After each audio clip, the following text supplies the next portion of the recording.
We've covered quite a lot of Fire Emblem's Manikeets, so there's no way we can't talk about... No. Okay, that was bad. But does that mean I'm gonna stop with the puns? Nah. This is Nowi, a Manikeet from Fire Emblem Awakening.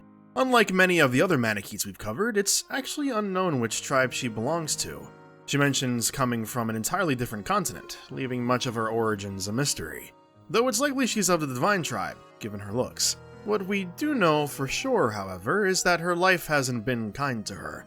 At a young age, she was kidnapped from her parents. The details of what happened after that are unclear. Unsurprising, given that she's over 1,000 years old, but at some point before the events of Awakening, she was captured and sold into slavery. And somehow, it gets worse. She was also targeted by the Grimleal, who intended to use her as a sacrifice for Grima. This girl really just can't catch a break. It wasn't until she was rescued by the mercenary Gregor and later joined the Crom Shepherds that she finally experienced true freedom.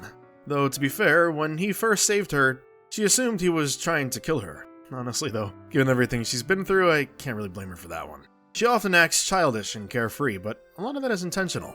It's her way of lightening the mood for those around her, because beneath that playful exterior, she's actually very perceptive and emotionally aware, often able to understand how others feel before they even realize it themselves. Like many Manikeet, she carries a heavy burden, the knowledge that she'll one day outlive the human companions she's grown close to.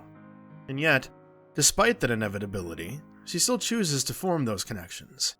One of the most important of those bonds is with her daughter, Nah. Nah comes from the future, and unfortunately, her story mirrors her mother's in a lot of painful ways. Because of her Manikeet heritage, she was branded a monster by those around her. Even when she tried her best to please her foster parents, it was never enough. She grew up isolated and alone, constantly waiting for her real parents to come home. But they never did. Eventually, she joined Lucina and the other children in traveling back to the past. Not just to save the future, but to finally meet the parents she never had a chance to know. Okay, I'll stop!